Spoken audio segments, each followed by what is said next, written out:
방송에서 제공하는 투자 정보는 투자 판단에 대한 조언입니다. 방송에서 제공하는 주식의 가치, 가격 상승 및 가격 하락에 대해서는 방송사에서 보장하지 않습니다.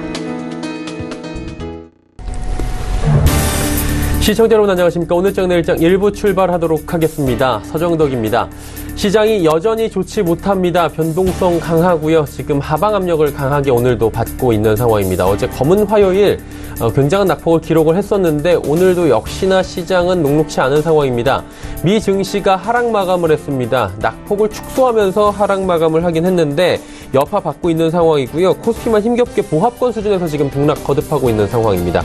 외국인은 매도 거세게 하고 있습니다. 일단은 미중 간의 무역 전쟁이 장기화될 것이다라는 전망들이 지금 강하게 시장을 지배하고 있는 상황입니다. 여기에 미국 국채금리가 상승하고 있고요. 사우디아라비아 이슈까지 터지면서 불확실성이 강해지고 있고 우리 시장뿐만이 아니라 글로벌 시장 자체가 지금 요동치고 있는 상황입니다. 미국 중간선거 코앞입니다. 그러다 보니 불확실성은 더욱 강해지고 있고요. 우리 시장에서 외국인의 이탈이 지속적으로 일어나고 있는 상황입니다. 거래소는 전기, 전자 업종의 하락이 눈에 띕니다. 하지만 자동차, 은행, 화학, 전기가스, 보험 등 어제까지 눌려있던 종목들은 지금 소폭 반등에 성공하는 모습을 보여집니다. 코스닥은 현재도 낙폭이 크고요. 종목별 장세가 펼쳐지고 있는 상황입니다. 결국에는 지금 불확실성이 대두가 되고 있는 상황이고 이 지겨운 불확실성은 도대체 언제 끝날지 아무도 예측할 수가 없는 상황입니다. 그러다 보니 시장 수급이 불균형이 나오고 있고요. 외국인의 귀환을 손꼽아 기다릴 수밖에 없는 상황입니다. 지속적으로 제기됐던 우리 시장의 PBR 저평가 매력이 부각될 수 있겠지만 그 매력보다도 불확실성이 시장을 지배하는 그런 힘이 더 크다라는 이야기가 강하게 나오고 있습니다. 외국인의 매수 유입 실전들 그리고 단기 반등 시점 등에 대해서 점쳐봐야 될 텐데요. 오늘장 내일장 일부에서 조심스럽게 전문가와 함께 이 부분에 대해서 이야기를 나눠보도록 하겠습니다. 헤드라인 뉴스부터 전해드립니다. 유류세가 한시적으로 인하가 됐습니다. 정부는 유가 상승과 내수 부진 등의 어려움을 겪고 있는 영세 자영업자와 중소기업, 서민 등의 부담을 덜기 위해 다음 달 6일부터 6개월간 유류세를 15% 내린다고 밝혔습니다. 유류세 인하로 휘발유 세금은 1리터에 현행 746원에서 635원으로 111원이 떨어지게 되고 경유는 529원에서 450원으로 79원, LPG 부탄은 180원에서 157원으로 28원이 인하됩니다. 유류세 인하는 글로벌 금융위기 때인 지난 2008년 3월부터 10개월 동안 10%의 유류세를 내린 이후 10년 만입니다. 올해 8월 출생아 수가 통계 작성 후 처음으로 3만 명 밑으로 떨어지는 등 심각한 저출산이 이어지고 있습니다. 통계청이 24일 공개한 인구 동향 보고서에 따르면 올해 8월 출생아는 27,300명으로 작년 8월보다 2,800명, 9.3%가 적은 것으로 이 8월 출생아가 3만 명 미만을 기록한 것은 1981년 월별 출생아 통계 작성을 시작한 이후 처음입니다. 금융당국이 암호화폐 거래소가 선보인 가상화폐 펀드의 관련법 위반의 소지가 있다며 투자자의 주의를 당부했습니다. 금융위원회는 최근 한 암호화폐 거래소가 내놓은 가상화폐 펀드를 보면 펀드와 유사한 형태를 갖추고 있긴 한데 금융당국의 심사와 인가를 받지 않은 상품이라고 밝혔습니다. 또 자본시장법 위반의 소지가 있는 만큼 투자자 보호를 위한 제도가 적용되지 않는다며 피해를 최소화하기 위해 해당 상품에 대한 추가적인 조치를 검토하겠다고 설명했습니다. 트럼프 미국 행정부가 사우디아라비아 반체제 언론인 자말 카쇼끄지 피살 사건에 연루된 사우디 정부 인사 21명의 비자를 취소하는 조치에 착수했습니다. 카쇼끄지가 지난 2일 실종된 후 21일 만에 나온 미국의 사실상 첫 응징으로서 앞으로 공식적 제재 조치가 뒤따를 것으로 예상됩니다. 이에 앞서 트럼프 대통령은 카쇼끄지 피살 사건과 관련해 사우디 정부의 은폐 시도에 대해 사상 최악의 은폐라고 강하게 비판한 바 있습니다. 국내 증시 흐름 바로 살펴보도록 하겠습니다. 코스피입니다. 코스피 지수가 상승을 하고 있긴 한데 상승폭이 굉장히 미미하고요. 지금 하락 반전의 위험도 여전히 노출되어 있는 상황입니다. 2108.50포인트고요. 2.40포인트만 상승하고 있는 상황입니다. 자, 그렇다 보니 하루간의 흐름을 보시면 2121포인트부터 2097포인트, 2100포인트까지 모두 무너진 상황입니다. 어제도 살짝 장중에 2095포인트대까지 밀렸었는데 일단 단기 저점인 2095포인트 어제 오늘 찍고 다시 올라오는 분위기이긴 한데 반등이 강하진 않습니다. 2108포인트대에서 현재 움직이고 있고요. 수급 조치 만나보도록 하죠. 기관이 3,399억 원 매수를 해주고 있는 상황입니다. 일단은 기관은 저점 매수 프로그램 쪽에서 금융투자가 무려 4,934억 원이나 매수 나옵니다. 하지만 연기금이 어제 이어서 강하게 매도합니다. 847억 원 매도하고 있고요. 투신이 162억 원 팝니다. 외국인 개인 팔고 있는데요. 외국인 매도 오늘도 2,467억 원 강하게 나옵니다. 어제 매수했던 개인들은 오늘 단기 차익 실현에 급하게 나서는 모습 확인이 됩니다. 시가총액 상위 종목들의 흐름입니다. 자, 보시다시피 전체적으로 빠집니다. 시총 1위부터 5위까지 모두 빠지고요. 전기 전자 업종들 삼성전자, SK하이닉스 모두 빠집니다. 삼성전자 42,000원대까지 밀려 내려갑니다. SK하이닉스도 7만원 회복이 도통되질 않고요. 셀트리온 오늘도 큰 폭의 하락이 나옵니다. 어제 블록딜 이슈로 장중에 급락이 나왔었는데 오늘도 계속해서 흐름 이어갑니다. 삼성바이오로직스도 하락합니다. 다음 살펴보도록 하죠. 현대차부터 KB금융까지 모두 상승합니다. SK텔레콤만 빠지는데 일단은 현대차, 자동차 업종들이 오늘 전체적으로 일제히 반등은 나옵니다. 반등폭이 현대차 크진 않습니다. 1.29% 올라갑니다. LG화학도 올라가고요. KB금융 2.16%. 요 며칠 금융주들이 조정이 좀 나왔는데 오늘 반등이 좀 나옵니다. 다음 살펴보도록 하죠.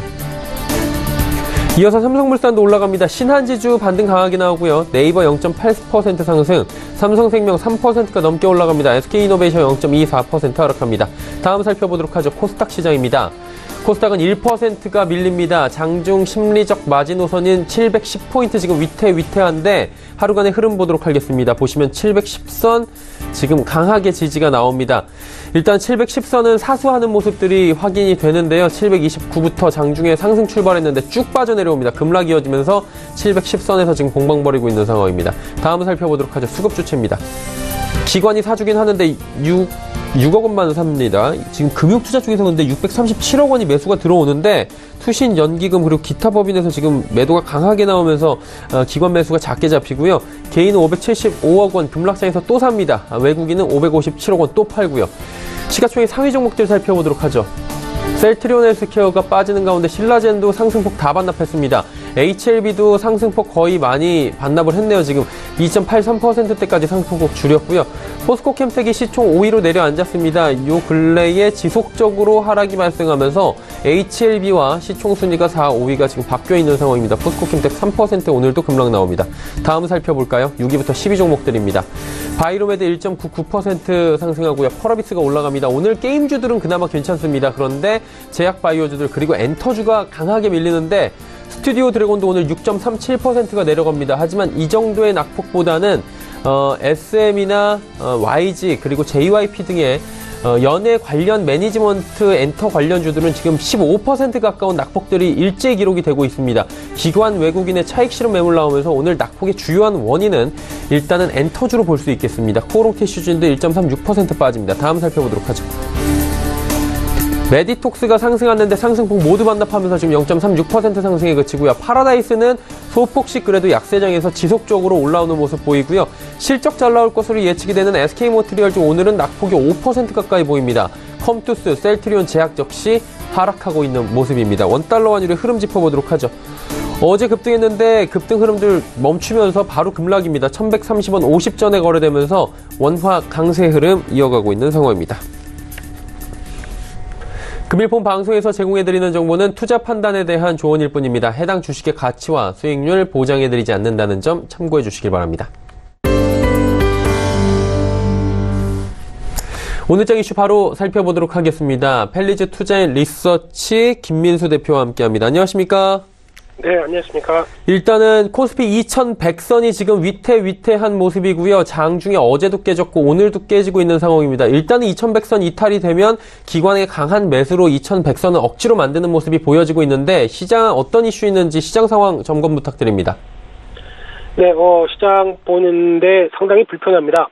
이 정도까지 밀렸는데 여러 가지 분위기가 되돌아오지 못한다. 특히 그 누누이 봤던 이제 중국 시장이 하락할 땐 모르겠는데 다시 반등 기조가 보이는데도 따라가지 못하고요.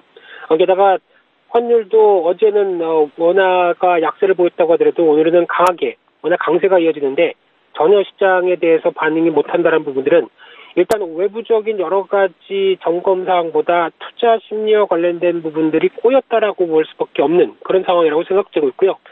특히 국내 시장의 요인들이 더 지금은 복합적으로 작용하는 게 아닐까. 특히 관련돼서 해외 이슈나 글로벌 이슈들은 여러 차례 다 어떤 흐름들을 말씀드리고 많이도 알고 있는 상황이기 때문에 오늘은 이제 국내 이슈에만 조금 더 초점을 맞추게 되면요. 아무래도 외국인 매도가 투자 심리를 엉클어뜨린다고 봐야 되겠죠. 특히 외국인이 매도를 한다고 하더라도 기관이 이를 좀 적극적으로 받아주면서 지지권에 대한 타진이 나오게 되면 좀 낫지 않을까 생각되고 있는데 지금 분위기는 그를 전혀 쫓아가지 못한다라는 관점이고요. 상대적으로 반대로 보게 되면은 지금 주가가 계속 하락하다 보니까 투자자 관련돼서 예탁 자산이 이 올해 들어서 거의 최저치까지 내려오고 있고 신용 잔고도 이런 시장에서 무슨 신용이냐 이런 관점 쪽에서 11조 이하 10조 5천억대까지도 내려가고 있는 상황이 나오게 되면 일단 단기적으로 여러 가지 기회 요인들에 대한 타진도 나올 수 있겠다라는 어떤 지표로도 활용할 수 있는데 아직 심리가 꼬였다밖에 얘기를 못 드릴 것 같고요. 또 하나 이제 지금 중요한 부분들이 국내 경기 쪽 얘기가 계속 또 확인이 돼야 될 부분들인데 만약에 이제 이번 달을 지나서 다음 달까지 지표들이 설비 투자를 중심으로 여러 가지 부진하게 계속 나온다라고 하게 되면 경기 전망 자체를 리세션이라고 하는 경기 후퇴로 바꿔서 해석할 수밖에 없는 상황이기 때문에 그에 따른 부담감이 또 크다고 봐야 될 것 같고요. 또 하나 이제 지금 어떤 개인 차원에서 그리고 어떤 재테크 관련된 여러 가지 흐름들을 봤을 때 요즘 주식 얘기하는 사람들 거의 없습니다. 특히 제 또래 되는 분들이나 같이 술자리를 가진다고 하더라도 거의 다 90%는 부동산 얘기죠. 그러다 보니까 지금 상대적으로 관심사가 다른 데 쏠려 있다는 것도 아쉬운 부분이라고 생각들고 있고요. 또 하나 이제 11월 달 가게 되면 한국은행이 금리를 한 단계 인상할 가능성도 제기가 되는 상황 쪽에서 여러 가지 국내 이슈와 맞물린 부분들, 특히 또 하나 중요하게 강조를 드려야 될 부분들은 일단 중국 같은 경우는 시장에 충격이 오다 보니까 바로 어떻게 보면 중국 정부, 특히 공산당 일당의 특징이라고 볼 수 있겠는데 그런 어떤 정부 정책적인 부분들이 조금 더 압축시키기 시작하면서 경기 부양책을 내놓기 시작하죠. 하지만 이제 국내 정책적인 부분들 쪽에서 그를 어떤 즉각적으로 대응하는 부분들이 좀 못 올라오는 부분들, 특히 지금 같은 저성장 시대 국면 쪽에 들어섰을 때 그래도 성장 산업에 대한 육성책이라든가 아니면은 시장에 대한 여러 가지 확신이나 안정을 불러일으킬 만한 정책들이 좀 나오는 게 좀 늦지 않느냐. 그리고 그에 따른 반향들도 체크하는 부분들이 좀 더디지 않느냐. 이런 관점이라고 하게 되면 아무래도 어떤 전반적인 정책에 대한 변화들도 좀 아쉽다라고 봐야 될 것 같고요. 따라서 결론적으로 말씀드리게 되면 지금 이 상태에서 위축이 심한데 주식을 매도했다가 현금화한다는 거는 의미가 없다고 봐야 될 것 같습니다. 단기적으로 오히려 여기서 정리를 했는데 주가가 살짝이라도 반등이 나오게 되면 현금화로 계속 유지하는 게 아니라 또 오히려 살짝 올라간 가격을 추격 매수하게 되겠죠. 그 어떤 본전 심리와 관련된 부분들이 아닐까 생각되고 있기 때문에 지금은 오히려 타이밍을 잘 조절하셔서 주가가 반등했었을 때 빠져나오는 전략 쪽에만 초점을 맞춘 게 좋지 않을까 생각되고 있고요. 여전히 11월 초에 미국 중간선거 그리고 12월 미국 금리 인상 이런 어떤 시장 변동성을 확대시킬 만한 요인들은 상당히 많습니다. 그렇기 때문에 일단 지금의 위축된 심리가 어떻게 꼬임이 풀려나가는지를 조금 더 보는 어떤 인내심을 조금 더 가져봐야 될 시간이 아닐까 그렇게 보여지고 있습니다. 일단 여러 가지 복합적인 요인으로 지금 심리적인 저항선까지 와 있는 상황입니다. 사실 저희도 만나면은 주식 얘기보다는 부동산 얘기를 더 많이 하게 되는 그런 쇠퇴적인 흐름까지 지금 연결이 되고 있는 상황인 건데요. 요즘 보니까 사모펀드 설정액이 급증하고 있습니다. 그러다 보니까 이 안에서 부각되고 있는 종목들이 또 있을 것 같은데 이 부분 좀 정보 좀 주시겠습니까?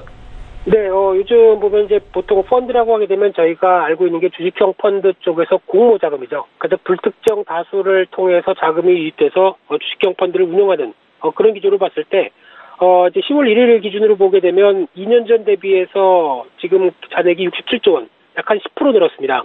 근데 사무주식형 펀드 같은 경우는 17조 원대로 2년 대비해서 65% 이상 급증한 상황으로 보여지고 있는데요. 특히 시장 상황이 녹록지 않고 어떻게 보면 약간 압축해서 어떤 끼리끼리 수익을 내보자라는 어떤 약간 압축된 전략적으로 많이 매매를 하다 보니까 그런 차원에서 상대적으로 사모펀드에 대해서 더 관심이 가는 그런 상황들이고요. 그런 상황 쪽에서 절대 수익 추구를 강조하다 보니까 오히려 업황이나 이런 여러 가지 부분보다는 일단 종목 잘 봐서 수익만 내자라는 관점들이 높다라는 부분들 쪽에서 종목 중심의 매매가 강화되어 있다고 봐야 될 것 같고요. 따라서 이 하반기에 사모펀드에 가장 많이 순매수한 종목들을 살펴보게 되면 삼성 SDI, 삼성전기, GS건설, 대한항공, 일진모터리얼즈, 삼성바이오, 삼성물산 이런 종목들의 흐름이 나가는데 일단 지금 관련돼서 실적 동향 체크를 해봐야 될 것 같고요. 특히 시장이 안정되면은 두각이 나타날 가능성도 체크를 해봐야 되는데 가장 중요한 부분들은 이런 종목들의 특징이 한쪽에 사모펀드 쪽이나 이런 쪽으로 쏠려 있다 보니까 오히려 장악력이 커진 상황 쪽에서 주가의 변동성도 같이 이들이 추가 매수하고 매도하는 이런 현상에 따라서 어떤 등락도 같이 이어질 수 있다. 상관점들과 함께 수급 동향들도 같이 체크해보는 게 중요하지 않을까 생각됩니다. 네, 알겠습니다. 오늘 말씀 여기까지 듣도록 하겠습니다. 고맙습니다. 네, 감사합니다. 펠리즈 투자의 리서치 김민수 대표와 함께했고요. 이슈 칼럼 바로 이어갑니다.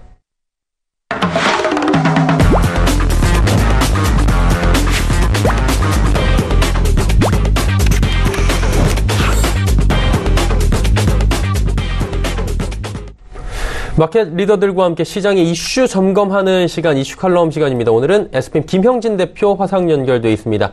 대표 안녕하십니까? 네, 안녕하십니까? 예. 제가 오늘 여는 말씀에서 좀 여러 가지 시장 점검을 나름대로 해봤는데 이 부분에 대해서 이제 첨언 그리고 뭐 디테일한 부분을 좀 잡아주시기를 바랄 텐데요. 일단 뭐 제일 중요한 부분이 그 부분인 것 같습니다. 시장 보면서 또 떨어진다 이런 얘기를 많이들 요즘에 하시더라고요. 지금 또 떨어지고 있는 얘기가 바로 나오는 게 코스피 또 하락 반전하고 있거든요. 계속해서 등락을 반복하고 있는 와중에 급락이에요, 사실은. 이게 어떻게 봐야 됩니까, 시장을? 예, 지금도 뭐 특별한 이슈가 나와서 떨어진다라기보다는 뭐 중국 선물이 또 빠지고 있습니다. 그래가지고 2시 지나면서 쭉쭉 밀리고 있는 그런 모습이 나타나고 있고요. 우리 시장 중국 따라 계속 급등락이 지속되고 있다 이렇게 봐야 될 것 같고 오늘은 또 그 얘기를 한번 해보겠습니다. 코스피가 실시간으로 H지수 선물 그리고 또 H지수 말고 차이나 A50도 있죠. 이런 선물 쪽에 영향을 계속 받고 있는데요. 보통 이제 10시 반에 중국 상해가 개장이 되니까 그때부터 영향을 받을 것이다. 뭐 이렇게 생각을 하시는데 실제부터는 10시부터 급등락이 시작이 되죠.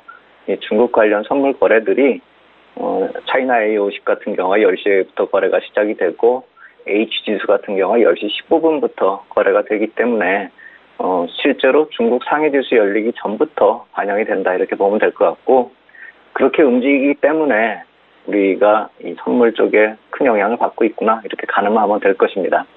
중국 시장에 따라서 이렇게 움직이는 상황인데 그렇다면 우리 시장 내부적인 요인보다도 중국 시장이 괜찮은지 걱정을 좀 해줘야 되겠죠. 그래서 뉴욕 시장에서 이 최근 이 중국 시장을 보는 이슈 보면은 무역 분쟁도 있지만요.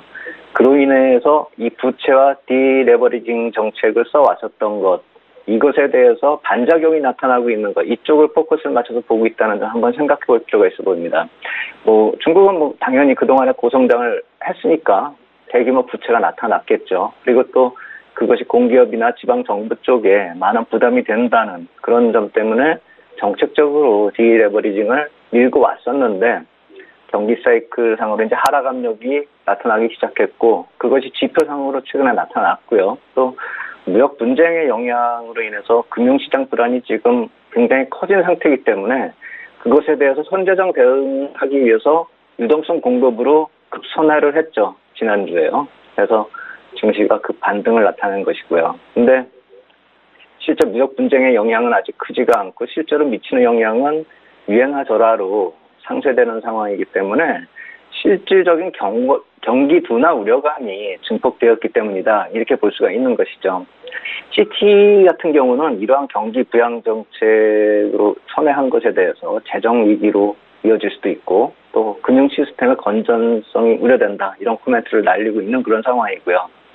그런데 이제 우리가 객관적으로 놓고 봤을 때는 그런 크레딧 문제로 확산될 수 있다. 이런 조짐은 아직은 없습니다. 지표상으로 놓고 봤을 때 그런 것이 안 나타나고 있으니까요.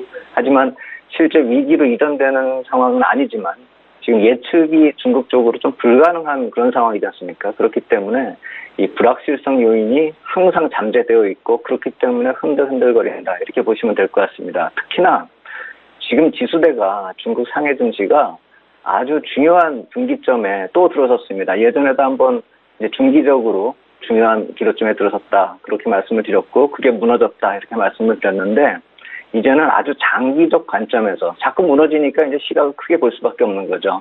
근데 지금 중국의 정책적 대응이 나타나고 있는 지수대이기 때문에 2450에서 2500 레벨의 의미, 여기를 좀 잘 우리가 보면서 대응 전략을 꾸려야 될 것입니다. 왜냐하면은 여기가 2011년 말부터 2014년 10월까지 조정을 보였었던 그 상단입니다. 그래서 이 상단이 돌파되면서 2015년에 급상승이 시작된 그런 레벨이죠. 해서 그런 중요한 지점이기 때문에 역설적으로 무너지면은 큰 후유증이 나타날 수 있는 것이죠. 해서 이것을 막기 위해서도 정책 효과가 이 지수 내에서 반복될 수 있다. 지난주에 나타났었던 그런 반등요. 해서 이 레벨에서는 시장이 밀리고 또 급등락이 나타나지고 정책이 동반돼서 그러한 이유로 또 급등락이 반복이 되는, 또 앞으로도 그러한 모습이 이어질 수 있는 그런 지수대라는 점에서 코스피도 그것을 피하지 못하고 또 계속 따라할 수 있다라는 관점에서 변동성이 확대되고 지금 현재가 크리티컬 위치에 또다시 진입했다. 이 점을 놓치면 안 될 것이다. 이렇게 말씀을 드리겠습니다. 일단은 중국 쪽의 상해 종합지수 2,500선을 지금부터 유의를 해서 봐야 될 시점이다. 아주 중요한 포인트를 또 짚어주셨는데, 궁금한 게 이제 코스피가 그동안에는 이익도 잘 나오고 우리 시장이 탄탄하다라는 매력들이 부각이 되면서 외국인들이 유입이 되고 있었는데, 최근에 글로벌 시장이 많이 빠지면서 저쪽 시장도 유망한 거 아니냐, 저쪽 시장도 괜찮아 보인다, 이런 생각 당연히 할 수 있을 것 같은데 이 부분에 대해서 좀 설명을 들어보고 싶어요. 그렇죠. 이제 글로벌 펀드 쪽에서 자금을 운영하는 측면에서 보면은 굳이 한국 시장 많이 빠졌다 이렇게 생각할 필요가 없을 만큼 다른 시장도 다 빠져버렸습니다. 이제는요. 미국을 뺀 나머지 시장이요. 근데 시장별로 이제 국가별로 정점이 언제였는가는 좀 약간씩 틀립니다. 그런데 글로벌 증시 대부분 하락이 진행이 됐고 그것이 얼마나 좀 빠졌나 이렇게 찾아보니까 독일 같은 경우도 적지 않습니다. 1월에 고점 기록을 하고 17%가 하락이 되고, 유로존 증시 평균적으로 우리가 유로스톡스 50을 보는데 여기도 마찬가지로 2017년 11월에 고점을 형성했습니다. 그러고 18%가 빠졌고요. 이게 좀 독일보다 먼저 빠진 이유는 좀 허접한 나라들이, 허접하다기보다는 좀 약한 나라들이 좀 미리 조정을 보였기 때문에 그런 현상이 나타났다. 이렇게 보시면 될 것 같고, 국가별로 봐도 최근에 이슈가 나타났었던 이탈리아뿐만이 아니라 유로존 증시 대부분들 독일을 빼버리면 한 20%대 하락률을 보이고 있다. 그렇다라고 본다면 우리보다 그렇게 나은 것도 아니라 우리만큼 빠졌다 이렇게 볼 수가 있는 것이죠. 그리고 미국이나 이제 다우 같은 경우는 사실 10월까지도 계속 올라온 상태에서 하락이 나타난 것이기 때문에 비교 자체가 되지 않습니다. 다우는 7%, 나스닥이 9% 내렸지만 하락폭 자체가 이번 달에 나타난 그런 모습이고 비교를 해봐도 한 절반밖에 안 나타나는 것이죠. 그래서 차별화가 나타나고 있는데 그렇다 해서 미국이 메리트가 없다라고 볼 수가 없는 것이 펀더멘탈적으로 지탱이 되고 있기 때문이죠. 그래서 우리가 좀 선진 시장하고 비교를 해보면은 우리 시장도 그다지 메리트가 있어 보이는 시장이 아니 돼버렸다 이렇게 말씀을 드릴 수가 있겠고, 이머징 마켓 쪽으로 오면은 더더욱이나 그렇습니다. 상해 쪽을 비교해보면 31% 상해가 내렸고요. 고점 대비요. 베트남 같은 경우도 22%나 빠졌습니다. 코스피 어제까지 보면 고점 형성하고 22% 빠졌기 때문에 한국 시장만의 하락이 이제는 아닙니다. 그래서 다 같이 내렸기 때문에 상대적인 저평가 이런 얘기를 쓰는 것이고, 물론 남들이 좀 오를 때 좀 적게 올랐다는 점도 있겠지만 그렇게까지 과거 히스토리 찾아가지고 글로벌 펀드들이 우리나라까지 굳이 올 이유가 있을까, 지금 상황에서요. 그런 걸 생각해 본다면은 하락폭 정도로 우리가 가능해 보는 것이 맞지 않을까라는 생각이 든다 이렇게 말씀을 드리겠고, 또 다른 이머징 마켓 쪽만을 놓고 봐도요. 선진 시장하고 비교할 필요도 없이요. MSCI 이머징 마켓 지수 자체도 1월 이후에 보면 평균적으로 이 이머징 마켓 시장들이 내렸다라는 걸 의미하는데 21% 빠졌습니다. 해서 우리가 이거는 우리 시장만큼 딱 빠졌다 이렇게 볼 수가 있는데, 사실 다른 이머징 마켓은 좀 덜 빠질 수가 있습니다. 비중이 큰 상해 증시가 많이 빠졌기 때문에요. 어찌됐건 간에 이머징 마켓 전체적으로 그렇게 빠졌기 때문에 이 역시 마찬가지로 우리 시장에 별로 그렇게 메리트가 있는 상황이 아니라고 볼 수가 있는데, 이 베트남 증시 같은 경우요. 제가 상반기에 한번 그 말씀 드렸었죠. 10년 전에 이 베트남 펀드 가입하신 분들 이제 수익으로 전환됐을 거다 이 말씀을 드렸었는데, 그로부터 또 22%가 지금 베트남 증시가 빠진 거지 않습니까? 근데 이 포스트 차이나로 계속 거론이 되고 있기 때문에 이쪽으로 유망시장으로 꼽히면서 우리나라 시장 자체도 우리나라 투자자분들도 그쪽으로 투자하는 그런 경우가 많지 않습니까? 그렇다고 본다면 과연 이걸 제끼고 우리가 대안으로 떠오를 수 있을까? 성장성 측면에서 차이가 난다는 그 말씀을 드린 것이죠. 그리고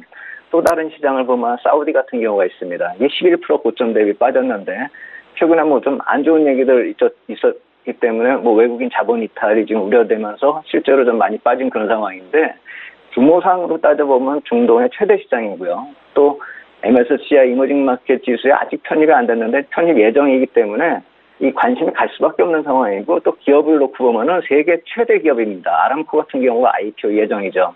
이게 상장이 되면 시가총액이 세계 최대가 된답니다. 그렇기 때문에 사우디 쪽은 계속 관심을 가질 것이다. 이번 이슈가 지나가면 또 관심에 떠오를 것이다. 이런 관점을 놓고 봤을 때 이런 시장들을 놓고 우리 시장이 대안으로 떠오를 수 있을까라는 점을 놓고 보면은 왜 우리 시장이 저평가인데 외국인들 팔느냐 이런 얘기 할 수가 없는 상황이라는 점. 물론 우리나라 기업들이 이렇게 저렇게 지금 뭐 지표상으로 저평가다 뭐 이런 논리를 적용을 하고 경우가 있습니다. 우리나라 내부적으로요. 그런데 과연 그거를 성장성 측면에서 코스피가 상대적으로 메리트가 있는가? 이머징 마켓 안에 있기 때문에 그런 것이죠. 이머징 마켓 시장 안에서의 위치, 그것이 우리가 좀 현실적으로 인정해야 되는 상황이 아닌가 이렇게 말씀을 드리겠습니다. 자, 일단은 뭐 우리 증시뿐만이 아니라 세계 글로벌 증시가 지금 요동치고 있고 많이 서로 빠졌다 이렇게 정리가 될 것 같은데 이 시점 되면 꼭 나오는 얘기가 있고요. 뭐 친구들끼리 나와도 하는 얘기가 이 정도면 이제 좀 들어가 봐도 되지 않을까라는 생각들을 할 수밖에 없는 레벨까지 왔잖아요. 이 부분에 대해서 반등 가능성도 생각을 해봐야 되는데 어떻게 저희가 보는 게 좋을까요? 반등 가능성도 있는데 지금 이슈들이 너무나 안 좋은 그런 무거운 이슈들이 많습니다. 해서 반등을 노리고 투자를 하신다라고 한다면 타이밍을 11월 초까지를 좀 이렇게 분할로 하시는 게 맞지 않을까라는 생각이 들고요. 그 이유는 우리가 보통 이 유동성이 들어올 때 ETF 중심으로 패시브 자금들이 계속 들어왔지 않습니까? 연초까지요. 종목으로 시장에 진입하는 것이 아니기 때문에 그냥 시장을 사버리는 것이죠. 해서 ETF 자금 이렇게 유입될 때 애시당초 우려됐었던 것이 자금의 쏠림 현상인데 지금은 그게 빠져나가고 있는 상황입니다. 글로벌 펀드에서요. 그래서 유입될 때 유동성 장세를 만들듯이 빠질 때도 쏠림 현상이 나타나는 것이고 종목에 투자한 것이 아니니까 그냥 나라에서 빠져버리면 되는 것이고 ETF에서 나와버리면 되는 것이죠. 애착도 없는 것이죠. 기업에 대한. 해서 이런 쏠림 현상이 지금 빠져나가고 있는 상황이라는 점을 우리가 주목을 해야 되겠고요. 또 이 10월 말부터 11월 초의 경제지표 얘기는 제가 10월 초에도 말씀을 드렸죠. 이게 그다지 경제지표가 미국 쪽에서 나오는 게 나쁘지 않을 것입니다. 결국 미국 금리 쪽을 건드리게 된다. 이 말씀을 드리는 것이고 미 국채 입찰 일정이요. 어제부터 시작이 됐습니다. 2년물 국채 입찰 시작이 됐는데 이게 다음 주까지 가기 때문에 부담이 계속될 것입니다. 해서 이러한 요인들이 금리가 내리지 않는 이유로 지금 등장이 되고 있다. 한번 생각을 해볼 필요가 있다 이 말씀을 드리겠고 11월 7일, 8일 이쪽엔 FOMC 회의가 있죠. 어떤 내용을 시장에 던져주면서 이 12월에 금리 결정이 거의 확 실시되고 있기 때문에 미리 시장하고 소통을 시도할 가능성이 큽니다. 그렇기 때문에 이 역시 마찬가지로 시장의 변동성 확대 요인으로 등장할 가능성이 크다. 그리고 11월 둘째 주에는 또 중간선거도 있죠. 골드만삭스가 뭐라고 했냐면요. 업종별로 반응은 이미 시작됐다. 그리고 전체적으로 놓고 봤을 때도 각 당이 상하원을 나눠 가지면 재정정책의 불확실성이 확대될 것이다. 과거에 그래서 연방정부 셧다운도 되면서 시장이 한번 흔들거렸었죠. 그리고 어느 당이 승리해도 무역 분쟁은 지속될 것이다. 이게 가장 무서운 얘기인 것 같습니다. 그리고 또 하나는 인프라 투자가 없을 확률도 높다. 왜냐하면 지출 관련해서 입법이 통과되지 못할 것이다. 첫 번째 아까 말씀드린 거하고 똑같은 얘기를 하는 것이죠. 그래서 우리가 이거를 어느 쪽에서 시그널을 찾아볼까를 놓고 보면 또 여기서도 국채금리를 한번 쳐다봐야 됩니다. 정책금리에 좀 민감하게, 그러니까 이런 인프라 투자 같은 이런 쪽에 대규모 투자가 되는 그런 모습이 나타나면 장기 국채 쪽으로 어떤 변화 요인이 생기는데 지금은 장기 국채 흐름에 변화가 없기 때문에 이러한 골드만삭스 쪽의 주장이 거의 맞지 않을까라는 생각이 든다. 이렇게 말씀을 드리겠고 이런 여러 요인들을 한번 생각해 보면은 우리가 지금 급하게 시장에 진입할 이유는 없다. 이렇게 말씀을 드리겠습니다. 일단은 뭐 매력적으로 보일 수는 있는데 여러 가지 봐야 될 것들이 너무나 많기 때문에 지금은 좀 보수적인 관점이 필요하다 말씀해 주셨습니다. 개괄적으로 얘기 들었으니까 투자 전략 들어보고 싶은데요. 어떤 전략들이 지금은 필요할까요? 예, 한국만 저평가다 이런 논리 이제 설득력 없는 것이고요. 11월 초까지는 리스크가 필요하다, 리스크 관리가 필요하다 이렇게 정리를 하면 될 것 같습니다. 그리고 한 가지 주의할 점은 외국인 매도가 지속되고 있는데 파생상품 시장 쪽에서 이게 좀 규모가 크게 왔다 갔다 하고 있는데 어제 대규모 매도가 들어왔다가 막판에 이게 다 없어지니까 매수 반전했다 해서 사람들이 좋아했었죠. 근데 최근에 이렇게 대량 매도가 나올 때는 파생상품 시장으로 이렇게 가격을 픽스시키는, 매도 가격을 픽스시키면서 주식을 매도해버리는 그런 경우가 있고, 그게 다 일단락 돼버리면 오후에 판매해버리는 그런 경우가 있기 때문에, 물론 어제 수량의 투기적 대응도 있었겠지만, 대량 매도를 위해서 선제적인 매도를 하고, 그걸 또 클리어시키는 그런 상황이라 놓고 본다면은, 그냥 변동성을 확대시키는 요인이다. 아직까지는 우리가 파생상품 시장에서 항상 시그널을 줬었던 외국인 쪽에서 어떠한 시그널도 나타나고 있지 않다. 이렇게 보시면 되겠고요. 그렇기 때문에 지금 시세의 연속성이 없는 상황에서 급등락이 반복될 가능성이 크기 때문에 폭락도 나오지만 제법 큰 반등도 종종 나옵니다. 해서 반등을 키울 때 현금화를 좀 하셔서 수익이 나지 않아도 다음을 위해서 또 트레이딩을 위한 자금은 기본적으로 필요하기 때문에 반등 시 현금화 이 전략 좀 필요하겠다 이렇게 말씀을 드리겠습니다. 네, 알겠습니다. 투자 전략들까지 상세히 들어봤습니다. SPM 김형진 대표와 함께했습니다. 대표님 고맙습니다. 네, 감사합니다. 오늘 함께 나눠본 이야기들 정리해 보도록 하겠습니다.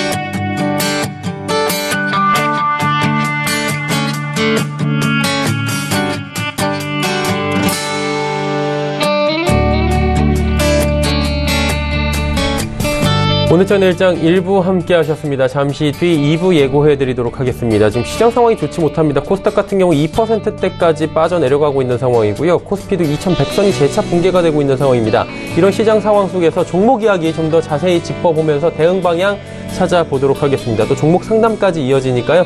종목 상담들도 많이 보내주시길 바랍니다. 2부에서 뵙도록 하겠습니다. 고맙습니다.